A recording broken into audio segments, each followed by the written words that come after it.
O Hobsbawm também aponta a questão dos contatos culturais e como se dá, né, o processo de ocidentalização das elites nessas regiões colonizadas e imperializadas, né? Então, um exemplo bastante interessante que ele traz para a gente é o caso do Gandhi, e como o Gandhi seria uma emblemático e como uma figura que expressa esse processo de conexão cultural e também um expressa um processo de ocidentalização. Vamos ver aqui no slide seguinte, né, alguns aspectos sobre esse processo, né, esse processo de ocidentalização, de mesclas culturais que o imperialismo gera. Né? Eu gostaria de, antes de falar propriamente sobre esse conceito de ocidentalização que o Hobsbawm aborda, de fazer uma certa relação, né, estabelecer uma certa relação com a discussão do Sérgio Gruzinski, que está com os olhos voltados para o caso americano. Vocês devem ter estudado, eu acredito, se vocês fizeram curso com o professor Rafael, certamente vocês leram alguma coisa do Gruzinski. E o Gruzinski, ele analisa trabalha, né, com o conceito de mestiçagem, de ocidentalização, para analisar o caso da América e ele percebe como que na América a partir do século XVI, né, ocorre especialmente no processo de cristianização e na maneira como vai sendo adotada a fé cristã nessas várias regiões da América, especialmente da América Hispânica, que ocorre uma mistura, né, um processo de sincretismo em que a religião é lida a partir também das crenças prévias, das visões de mundo prévias desses povos, né? E o que o Hobsbawm observa aqui é também algo relativamente semelhante, né? Então, o que ele coloca, né, que esse trecho é bem interessante, ele fala para o constrangimento dos missionários mais rígidos, o que os povos indígenas adotaram não foi tanto a fé importada do Ocidente, mas aqueles dentre os seus elementos, né, os elementos dessa fé, que faziam sentido para eles em termos do seu próprio sistema de crenças e suas instituições ou necessidades. Né? Quando Hobsbawm fala disso, me fez muita referência, né? Eu associei a um pouco das reflexões que o Sérgio Gruzinski traz em relação a esse processo de mistura e também o processo de ocidentalização. No entanto, quando o Hobsbawm aborda a questão das elites nesses países, ou seja, as elites nativas, ele considera que há uma necessidade, há uma obrigatoriedade em termos de se ocidentalizar. Então, no que diz respeito aos grupos dominantes nessas sociedades, as elites nativas, as elites indianas, as elites chinesas, né? Então, essas elites desses territórios que são dominados, eles precisam se ocidentalizar, opa, travei a língua aqui, como forma de sobreviverem, né? Como forma de se manterem enquanto a sua posição no poder, né? Caso contrário, eles desapareceriam. Então, eles precisam assimilar uma série de valores ocidentais, uma série de valores europeus. E um dos casos que ele aponta, que de certa maneira é um caso de ocidentalização, mas também eu diria um caso de mestiçagem, no sentido aí do Gruzinski, é o caso do Gandhi. Né? O Gandhi, como eu falei então no slide anterior, ele seria para o Hobsbawm um ícone, né, para entender esse processo de ocidentalização.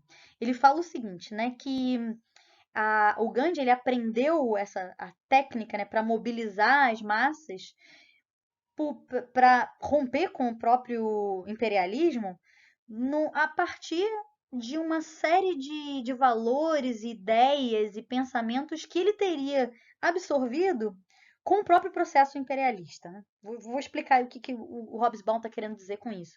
É que ele, a partir das ideias que chegam à Índia, nesse processo desse mundo que se conecta, ideias inclusive ocidentais, o Gandhi, né, ele vai mesclar com valores tradicionais indianos, com a própria crença e a religiosidade hindu, a qual ele é adepto, para criar a ideia da resistência passiva, que vai ser a base da sua forma de organização política na luta contra a Inglaterra e no processo de independência contra a Inglaterra que acontece lá no século XX, 1947, né? Então, mas para chegar à sua proposta, né, de resistência passivas, a resistência não violenta, o pacifismo, né, que caracteriza essa especificidade aí do Gandhi, ele teria se baseado e ele próprio deixa clara essa sua dívida intelectual com autores que vêm desse mundo ocidental, né? Como é o caso do John Ruskin e do Leon Tolstói, o russo, o Leon Tolstói que eu coloquei lá na imagem no slide anterior. Então, essas ideias, né, do pacifismo seriam também fruto desses contatos, que são contatos desse mundo imperializado, né? Eu estou usando esse termo, mas o Hobsbawm não fala dessa forma, é um neologismo aí que eu estou utilizando. Então, esse mundo colonizado com esse mundo ocidental. Então, esse é um aspecto também bastante interessante que o Hobsbawm aponta aí no seu. Outra questão que eu falei um pouquinho com vocês no nosso encontro sincrônico, né, na semana passada, foi a questão das diferenças que o Hobsbawm aponta entre o pensamento iluminista, presente aí no século XVIII, né, e o pensamento imperialista, que surge e exerce, né, aí no século XIX. Para o iluminismo, e o Hobsbawm vai trazer como um exemplo o pensamento do Montesquieu, os outros países, aqueles países não europeus, os países não ocidentais, aqueles que estão fora da realidade europeia, eles têm um sentido de servir de. Ele usa esse termo, né, de barômetro moral da civilização europeia. O que seria esse barômetro moral? Né, um barômetro é um instrumento de medição. Então, ele serviria como uma espécie de balança, né, para que esses europeus pudessem se avaliar, se autoavaliar, né? Então, nesse sentido, ele aponta como que o Montesquieu observa, estuda a organização política dos persas, por exemplo, como é que o Estado persa se organiza, como é que se dá essas instituições persas, como é que eles funcionam de uma maneira que, para o Montesquieu, é mais eficiente do que a que ele tem na experiência francesa e em outras experiências europeias. Então, nesse sentido, esses povos, eles têm algo a ensinar aos europeus, eles têm algo de superior, eles têm algo que pode apontar para deficiências do próprio Ocidente. E a partir daí, então, os europeus têm o que aprender com aquele mundo não europeu, com esses países exóticos, esses países estranhos, né? Vou botar exóticos entre aspas. Porque exótico para quem, né? Exótico para o europeu, né? No entanto, há uma modificação muito significativa no século XIX, no pensamento imperialista. E que modificação é essa? O que o Hobsbawm diz nesses termos, né, que a novidade do XIX é que os europeus e as suas sociedades crescentemente tratam esses outros povos como inferiores, indesejáveis, fracos, atrasados e infantis, né? E mesmo infantis. Essa infantilização, ela fica muito explícita, né? Vocês viram naquela fonte, por exemplo, sobre o fardo do homem branco, como que a caracterização desses povos não europeus é sempre como incapazes, infantis, que precisam ser levados no colo, né? Então, essa ideia de alguém que tem que aprender com o outro que apenas tem a ensinar, né? O europeu, nesse caso, não tem mais o que aprender. Esses povos não são exemplo de nada para o europeu. Então, eles são apenas objetos de desprezo. Os únicos, que é uma coisa que o Hobsbawm aponta que é interessante, os únicos que ainda teriam alguma coisa, algum motivo para os europeus observarem, né, e reconhecerem algo de positivo, seriam os povos guerreiros, aqueles que seriam bons de guerra, bons de matar, né? Esses ainda teriam algum tipo de valoração para esses europeus do século XIX. E a gente vai ver mais adiante, né, quando eu passar um slide sobre uma autora marxista feminista, que é a Maria Mayes, né, que é uma socióloga alemã, como que essa questão da valorização da violência, da guerra, está muito ligada também a uma nova forma de lidar com a questão do papel do homem e do papel da mulher aí no século XIX. Né? Então, vou deixar isso para a gente abordar mais adiante no slide.